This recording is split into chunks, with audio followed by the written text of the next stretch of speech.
Monsieur le Président, Madame la Présidente, Excellence, pour quelle raison, dans quel but l'ONU se réunit-elle ici aujourd'hui?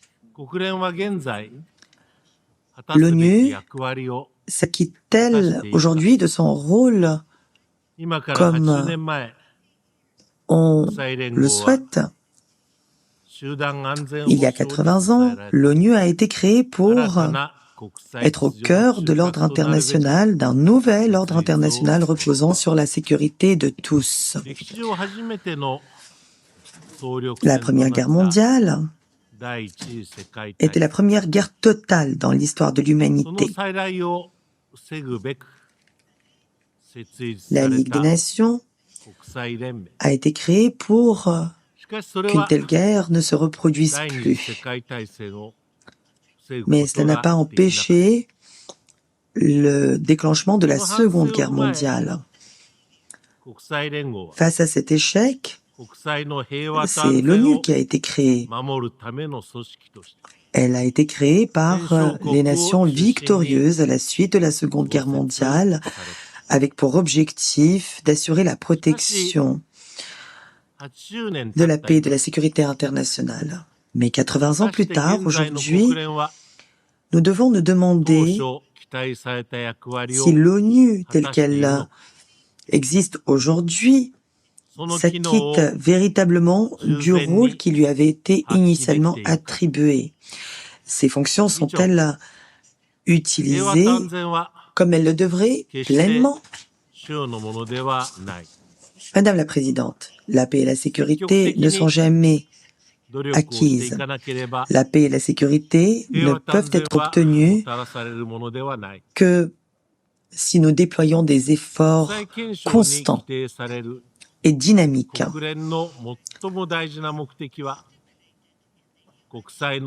Comme le stipule la Charte des Nations Unies, le but le plus important des Nations Unies est de maintenir la paix et la sécurité internationale. Et c'est au Conseil de sécurité qu'incombe cette tâche importante. Les 5 pays qui ont joué un rôle clé dans la création de l'ONU se sont vus attribuer des droits spéciaux, des privilèges, et notamment un siège permanent au Conseil ainsi que le droit de veto. Mais ces droits spéciaux s'accompagnaient de responsabilités tout aussi spéciales. La Charte a également prévu la création d'une force des Nations Unies qui soit sous le contrôle du Conseil de sécurité. En outre, étant donné que dans certaines situations, le Conseil de sécurité risquait de ne pas fonctionner de manière adéquate, le droit à la légitime défense collective et individuelle a également été reconnu. Toutefois, comme nous le voyons, le Conseil n'a pas été en mesure de prendre les décisions qui s'imposaient en raison justement de ce droit de veto accordé aux membres permanents. C'était le cas à plusieurs reprises, dans des situations critiques. Il va sans dire que les États membres ont néanmoins adopté des mécanismes innovants, comme en 1950, lorsque l'Assemblée générale a adopté la résolution intitulée « Union pour le maintien de la paix ». Cette résolution donnait à l'Assemblée générale les moyens d'agir. Dans le contexte de la crise de Suez de 1956, un cessez-le-feu a été obtenu après que les parties concernées, y compris le Royaume-Uni et la France, qui sont membres permanents du Conseil de sécurité, ont accepté la résolution lors d'une session spéciale d'urgence de l'Assemblée générale. Cette résolution a également créé des opérations de maintien de la paix. Pendant la guerre du Golfe, une autre résolution, cette fois du Conseil de sécurité, autorisait l'emploi de la force par les États membres. Depuis 2022, un membre permanent du Conseil, lorsqu'un membre permanent du Conseil exerce son droit de veto, il est tenu de s'adresser à l'Assemblée générale pour expliquer pourquoi il a exercé. Mais malgré tous ces efforts, le Conseil de sécurité ne fonctionne toujours pas comme il convient. L'agression de la Russie contre l'Ukraine en est l'exemple le plus évident. Un membre permanent du Conseil de sécurité, doté de responsabilités spéciales en matière de paix et de sécurité internationale, a en effet envahi son voisin, ce qui a ébranlé les fondements même de l'ordre international. Les résolutions du Conseil de sécurité qui ont été présentées au Conseil de sécurité n'ont pas été adoptées en raison du veto. Quant aux résolutions de l'Assemblée générale appelant la Russie à se retirer immédiatement du territoire ukrainien, ont certes été adoptées, mais jamais mises en œuvre. La Russie a donc poursuivi son agression contre l'Ukraine en interprétant l'article 51 de la Charte des Nations Unies à sa manière, qualifiant son agression de droit à la légitime défense, ce qui rappelle le printemps de Prague de 1968. Or, l'article 51 de la Charte ne doit jamais être utilisé de façon arbitraire. Le veto a été conçu comme une soupape de sécurité pour empêcher qu'éclate un conflit direct entre des grandes puissances. Toutefois, ce droit de veto montre clairement les limites auxquelles se heurte aujourd'hui l'Organisation des Nations Unies. Madame la Présidente, si l'on considère les progrès accomplis aux Nations Unies, il est évident que l'heure est venue d'engager une réforme décisive, capable d'aboutir au Conseil de sécurité. Il est indispensable d'augmenter le nombre de sièges permanents et non permanents. Donc, d'élargir la composition du Conseil dans les deux catégories. Bien que le nombre d'États membres ait été multiplié par 4, le nombre de sièges permanents au Conseil de sécurité est resté inchangé depuis la fondation de l'organisation et du Conseil. Se contenter d'augmenter le nombre des membres du Conseil de sécurité ne suffira pas. Nous pouvons rendre le Conseil de sécurité plus représentatif sans pour autant saper son efficacité. Lors de l'augmentation du nombre des membres du Conseil de sécurité, il faut envisager des mesures concrètes concernant le droit de veto dont sont dotés les États permanents, membres du Conseil de sécurité. Au G4, nous proposons le gel du droit de veto des nouveaux membres permanents pour une durée de 15 ans. Élargir le Conseil de sécurité et faire en sorte que l'ONU ait plus de légitimité face aux défis qu'elle doit relever rendrait cette organisation une meilleure organisation, en tout cas meilleure qu'aujourd'hui. Dans le pacte pour l'avenir que nous avons adopté l'an dernier, nous, dirigeants des Nations Unies, avions reconnu l'urgence de réformer le Conseil de sécurité. Nous avions pris des engagements en matière de réforme. Nous avions déclaré que les efforts allaient s'intensifier en matière de réforme. Alors qu'avons-nous accompli depuis?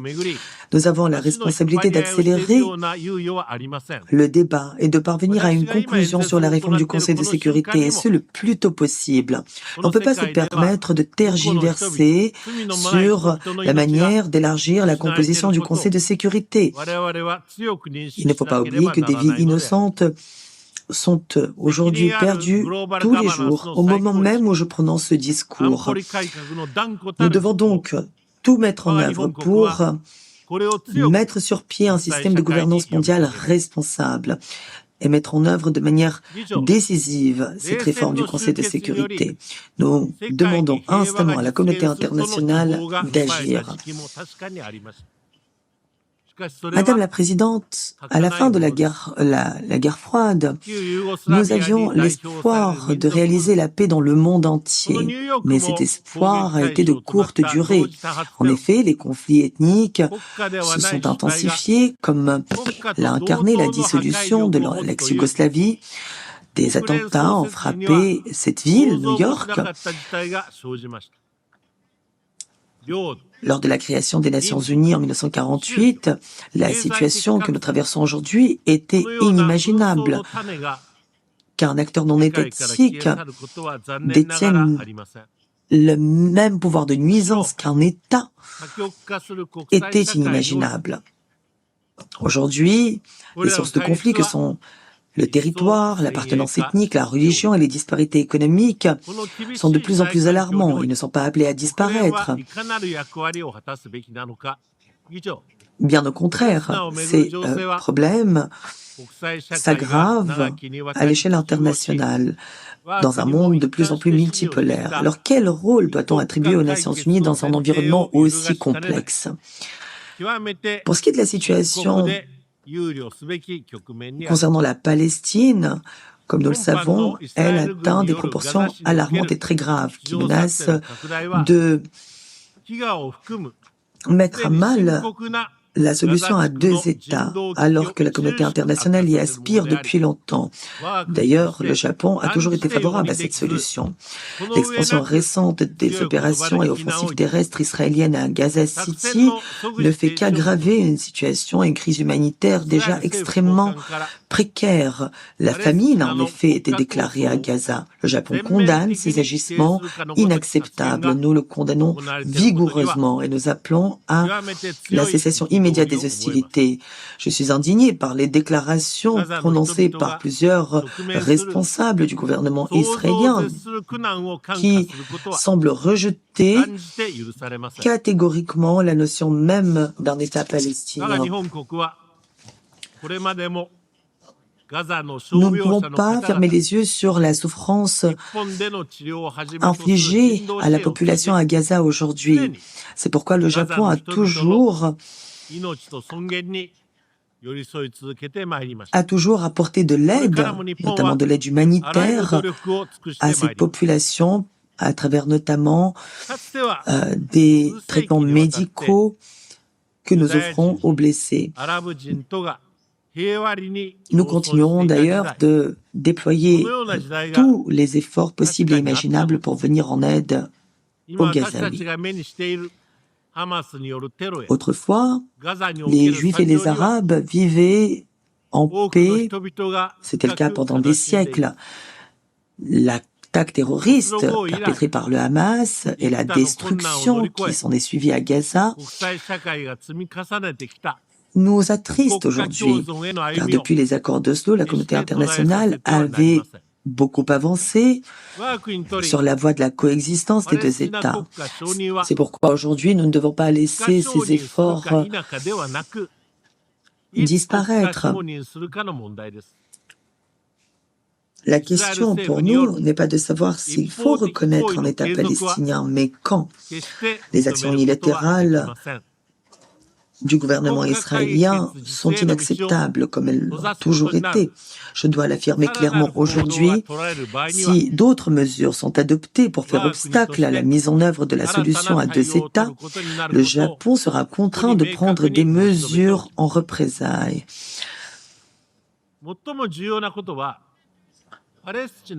Ce qui compte le plus aujourd'hui, c'est que la Palestine puisse exister de manière viable, côte à côte et dans la paix avec Israël. Le Japon continuera de jouer un rôle actif pour nous rapprocher de la solution à deux États. Nous invitons également la Palestine à assumer ses responsabilités en tant que membre de la communauté internationale. La partie palestinienne doit donc créer un système de gouvernance permettant la reddition des comptes. Comme l'affirmait la résolution adoptée par l'Assemblée générale le 12 septembre, nous appelons le Hamas à libérer immédiatement tous les otages et à remettre leurs armes à l'autorité palestinienne. Le Japon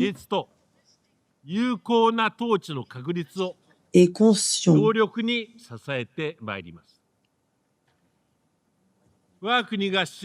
Japon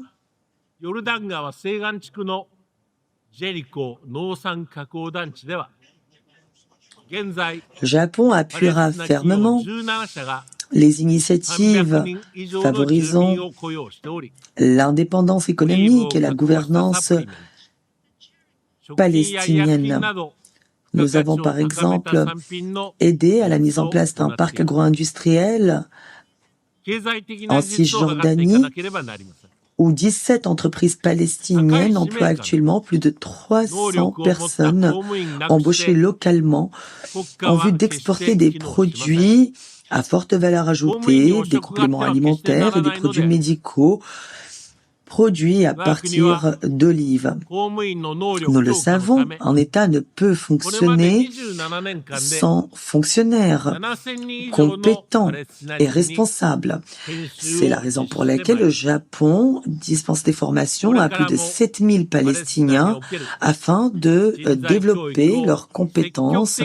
Nous le faisons depuis 27 ans et nous entendons poursuivre ces initiatives visant à développer les ressources humaines en Palestine.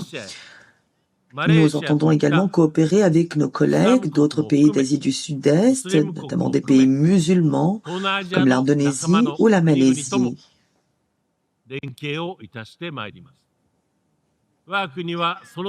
Nous avons d'ailleurs lancé un cadre officiel pour faciliter cette coopération. C'était en 2013. Ce cadre continue d'exister. Le Japon a toujours été favorable aux initiatives visant à faire advenir une paix pérenne et la stabilité dans l'ensemble de cette région. Les accords d'Abraham s'inscrivent dans ce contexte.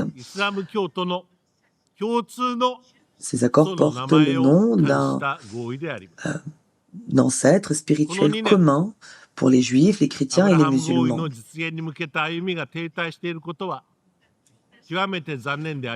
S'il est décevant de constater que la mise en œuvre de l'accord stagne depuis 2 ans, nous sommes convaincus qu'il revêt tout de même une importance primordiale qui ne faiblira pas.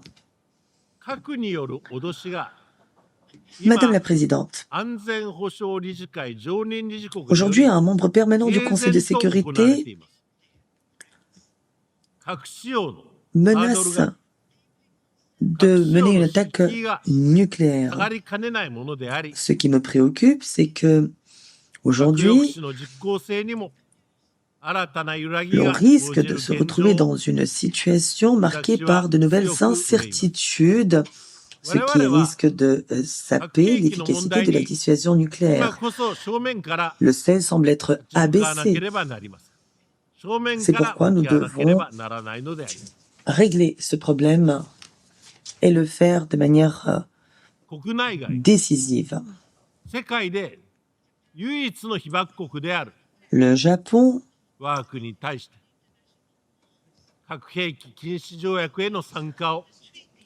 entend les appels internationaux à adhérer au traité sur l'interdiction des armes nucléaires. Nous en sommes conscients, nous sommes le seul pays à avoir subi des bombardements atomiques. Mais ce que nous voulons, in fine, c'est un monde où il n'y aurait pas de guerre nucléaire, un monde où il n'y aurait pas d'armes nucléaires. C'est pourquoi le TNP, qui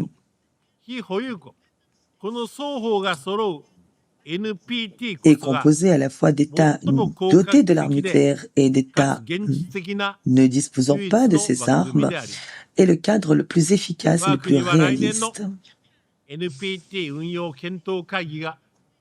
Le Japon appelle la communauté internationale à adhérer pleinement à l'esprit de dialogue et de coopération pour que la conférence d'examen du TNP de l'année prochaine soit couronnée de succès et que le monde puisse avancer encore un peu sur la voie d'un monde exempt d'armes nucléaires.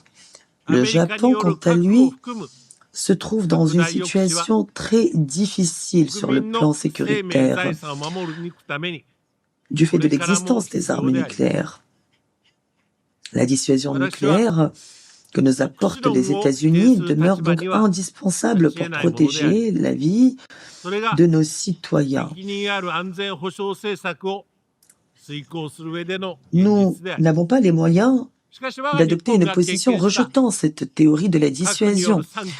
C'est une réalité avec laquelle il faut composer. Nous devons adopter une politique sécuritaire responsable. Car le cataclysme nucléaire infligé à notre pays ne doit jamais se reproduire.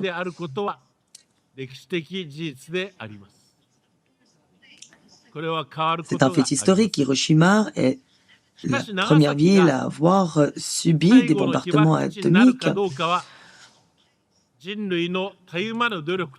La question est de savoir si Nagasaki sera la dernière ville à avoir subi de tels bombardements, mais cela dépend de nous tous.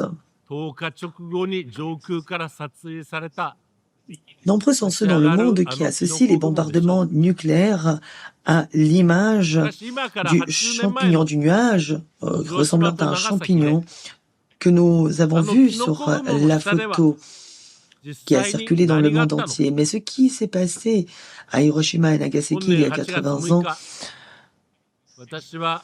est beaucoup plus réel. Le 6 août, j'ai participé à la cérémonie organisée à Hiroshima où j'ai pu réciter un poème japonais, un tanka. Ces os sont les os de nos enseignants. Autour d'eux, en cercle, on trouve des crânes, des petits crânes. Ce poème, écrit par le poète, par la poétesse, plutôt Madame Shinoe Shoda, a été inscrit sur le monument des écoles élémentaires bombardées à Hiroshima, se trouvant à proximité de l'épicentre de ce bombardement atomique.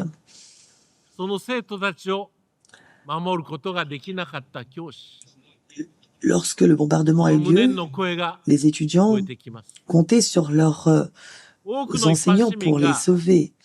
Ils étaient désespérés, mais ils n'ont pas pu être sauvés.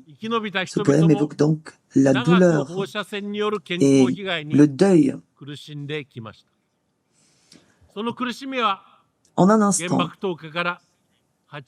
des civils ont perdu la vie et ceux qui ont survécu ont dû subir les conséquences de ces bombardements pendant de très longues années.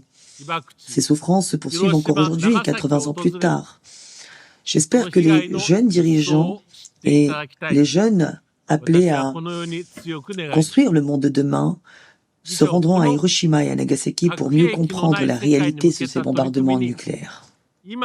Madame la Présidente, aujourd'hui, c'est la Corée du Nord qui remet en cause les efforts que nous déployons pour un monde exempt d'armes nucléaires. Le développement de son programme nucléaire et balistique constitue une grave menace pour la paix et la sécurité internationale. Nous exhortons à la pleine mise en œuvre des résolutions du Conseil de sécurité dont le but est de réaliser la dénucléarisation complète de la Corée du Nord. En outre, il y a aussi la question des citoyens japonais enlevés par la Corée du Nord. Les personnes enlevées et leurs proches vieillissent. C'est donc une question urgente. Il faut la régler le plus tôt possible. Nous n'avons pas de temps à perdre. Le Japon s'efforce de normaliser ses relations avec la Corée du Nord, conformément à la déclaration de Pyongyang qui a été conclue entre le Japon et la RPDC. Nous souhaitons régler toutes les questions toujours en suspens, comme les enlèvements, la question nucléaire et balistique et le règlement des griefs passés. Mais la politique avec la Corée du Nord n'a pas changé. Le Japon continuera néanmoins à appeler au dialogue avec la Corée du Nord et nous demandons à la communauté internationale de nous appuyer dans ces efforts. Nous comptons sur la coopération avec les pays qui peuvent nous aider. Le rôle des Nations Unies, Madame la Présidente, s'étend au-delà de la notion de sécurité. Les actions menées par les Nations Unies dans les sphères économiques et sociales revêtent une importance vitale pour la paix et la sécurité internationale. Quant au Japon, il continue d'accorder une grande importance à la notion de sécurité humaine, qui met l'accent sur l'individu et appelle à protéger la dignité humaine. Le Japon ne cherche pas à servir des intérêts économiques ou de s'imposer militairement. Nous espérons simplement vivre ensemble, pleurer ensemble, rire ensemble et travailler côte à côte avec toutes les nations du monde. C'est là le principe fondamental de notre coopération internationale. J'ai accueilli la 9e conférence internationale de Tokyo sur le développement africain à Yokohama le mois dernier, avec cette idée en tête justement. Depuis sa création, en 1993, le Japon a toujours appuyé cette initiative. Lors de la conférence de cette année, nous avons lancé avec succès une initiative conjointe visant à trouver des solutions innovantes aux défis africains grâce à la technologie et aux compétences japonaises.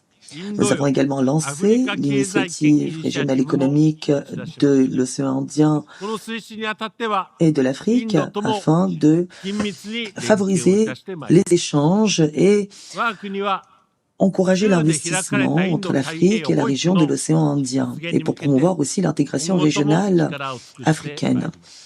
Nous entendons coopérer avec l'Inde dans le cadre de cette initiative et nous continuerons de tout faire pour concrétiser l'initiative FOIP, Indo-Pacifique ouvert et libre. Aucun pays, Madame la Présidente, ne peut ouvrir la voie à un avenir radieux sans affronter son histoire. La dévastation de la guerre ne doit pas se reproduire. À l'occasion de l'anniversaire de la fin de la guerre, au mois d'août, j'ai encore une fois renouvelé ce vœu. Les générations qui ont expérimenté, qui ont vécu plutôt le fléau de la guerre et les divisions sont aujourd'hui en train de vieillir, mais la communauté internationale semble se diriger encore une fois vers la discorde et la confrontation, comme en Ukraine et au Moyen-Orient, où des vies sont perdues tous les jours. En Asie de l'Est également, dans la région où se trouve le Japon, la situation est difficile. Or, la sécurité de toutes ces régions est indissociable. L'ordre international, fondé sur des règles que nous avons créées ensemble, est aujourd'hui confronté à des défis sans précédent. Je voudrais aujourd'hui lancer un message. Face à ces défis, il est crucial que nous continuions de protéger et de nourrir notre démocratie pour qu'elle soit en bonne santé et qu'elle soit robuste. C'est à cela que j'appelle. Je ne prétends pas que la démocratie à elle seule apportera la paix dans le monde, mais nous rejetons le totalitarisme, le populisme irresponsable et le nationalisme étriqué. Nous ne tolérons ni la discrimination ni l'exclusion. Je suis convaincu qu'une démocratie saine et robuste peut jouer un rôle vital dans le maintien et le renforcement d'un ordre international libre et ouvert et dans la promotion de la paix et de la sécurité à l'échelle internationale.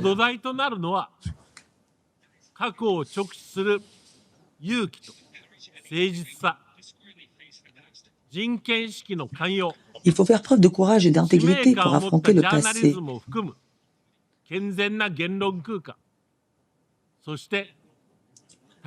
Il faut promouvoir un journalisme responsable et un libéralisme qui privilégie la tolérance et qui défend la coexistence pour être à l'écoute de l'autre. Il y a 70 ans a eu lieu la conférence de Bandung. Cette conférence a réuni des nations asiatiques et africaines pour la première fois afin d'appeler à un monde fondé sur la paix et la coopération. C'était également la première conférence internationale de cette envergure à laquelle le Japon a pu participer depuis la fin de la guerre. Les peuples asiatiques ont fait preuve de tolérance en acceptant la participation du Japon à cette conférence après la guerre. Cela n'a pas dû être facile. Et pourtant, ils ont fait preuve de tolérance. Et le Japon a promis de ne plus déclencher de guerre. Depuis, le Japon a tenu cette promesse. Dans les discussions que j'ai eues avec les dirigeants de la République de Corée, de la Chine et d'autres pays d'Asie du Sud-Est, je demeure convaincu qu'il est indispensable de promouvoir des relations ouvertes sur l'avenir. Et j'ai partagé cette conviction avec les dirigeants de ces pays. Au cours de l'année passée, je me suis également rendu dans plusieurs pays asiatiques et d'Amérique latine. J'ai rencontré plusieurs chefs d'État et de gouvernement. J'ai visité au total 90 pays et me suis rendu dans 4 organisations internationales. Au cours de toutes ces réunions, j'ai également l'impression que le Japon était aujourd'hui considéré comme faisant partie intégrante de la communauté internationale, comme une composante essentielle de cette communauté. J'espère que le Japon le restera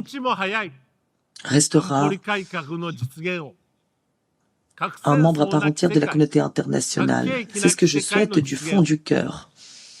J'aimerais que nous appelions tous aujourd'hui à d'abord une réforme du Conseil de sécurité le plus tôt possible, à un monde à l'abri de la menace nucléaire, un monde exempt d'armes nucléaires, un monde capable de surmonter les défis auxquels il se heurte, un monde solidaire, tolérant et non pas divisé et marqué par la confrontation.